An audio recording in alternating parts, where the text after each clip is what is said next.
আসসালামু আলাইকুম ওরহমতুল্লাহি ওবরাকাতু। আলহামদুলিল্লাহ ওসসালাতু ওয়াসসালামু আলা রাসূলিল্লাহ ওয়া আলা আলিহি ওয়া আসহাবিহি ওয়া মান ওয়ালা, আম্মা বাদ। সুপ্রিয় দর্শক শ্রোতা ভাই বোন, অনেকেই আমাদের কাছে জানতে চান যে কোনো ছেলে অথবা মেয়ে একে অন্যকে যদি পছন্দ করেন, ভালো লাগে এবং তারা কোনো প্রকার সম্পর্কে জড়ানো ছাড়া শুধুমাত্র আল্লাহর কাছে দোয়া করেন সেই কাঙ্ক্ষিত এবং পছন্দ হওয়া মানুষটিকে পাওয়ার জন্য, তার সঙ্গে বিবাহ যেন আল্লাহ রাব্বুল আলামিন সহজ করে দেন, ব্যবস্থা করে দেন, এরকম দোয়া করা তাদের জন্য জায়েজ আছে কি না।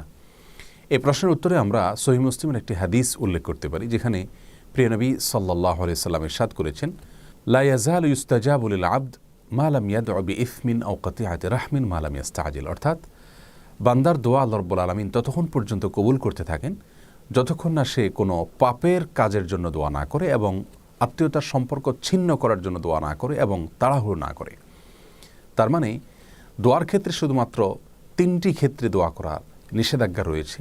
প্রথমত, যে কোনো পাপের কাজের জন্য আল্লাহর কাছে দোয়া করা যাবে না। দ্বিতীয়ত, আত্মীয়তার সম্পর্ক ছিন্ন করার জন্য আল্লাহর কাছে দোয়া এবং প্রার্থনা করা যাবে না। এবং তৃতীয়ত, দোয়ার ক্ষেত্রে তাড়াহুড়ো করা যাবে না। এই তিনটি ছাড়া যে কোনো দোয়া আল্লাহর কাছে পেশ করা যেতে পারে। এ হাদিসের আলোকে আমরা বলতে পারি যে সুনির্দিষ্ট করে কাউকে জীবনসঙ্গী হিসাবে পাওয়ার জন্য আল্লাহ রাব্বুল আলামিনের কাছে দোয়া করাতে ইসলামী শরিয়ার দৃষ্টিকোণ থেকে মৌলিকভাবে কোনো বাধা নেই। এভাবে দোয়া করা যেতে পারে। তবে ইসলামী শরিয়া সেক্ষেত্রে একজন মুসলিমকে পরামর্শ দেয় তিনি যেন আল্লাহর কাছে কিছুটা শর্ত জুড়ে দিয়ে কোনো নির্দিষ্ট ব্যক্তিকে জীবনসঙ্গী হিসাবে পাওয়ার দোয়া করেন।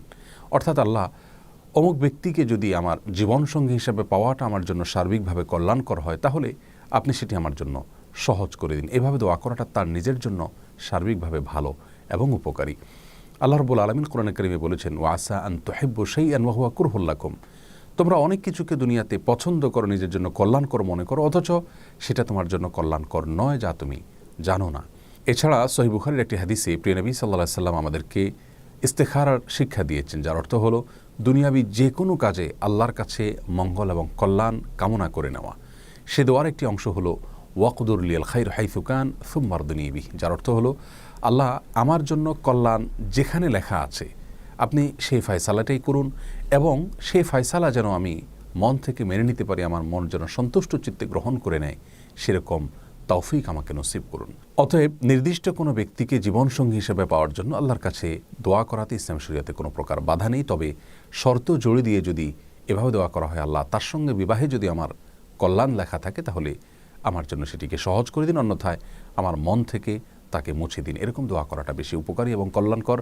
আর কোনো অবস্থাতেই তার সঙ্গে হারাম সম্পর্কে জড়ানোর বিষয়ে আল্লাহর কাছে দোয়া করা যাবে না, তাহলে সেটি গুনাহের কারণ হবে। আল্লাহ তাআলা সব ক্ষেত্রে আমাদেরকে তার সমস্ত নির্দেশগুলোকে মেনে চলার তৌফিক দান করুন। আসসালামু আলাইকুম ওয়া রাহমাতুল্লাহি ওয়া বারাকাতুহু।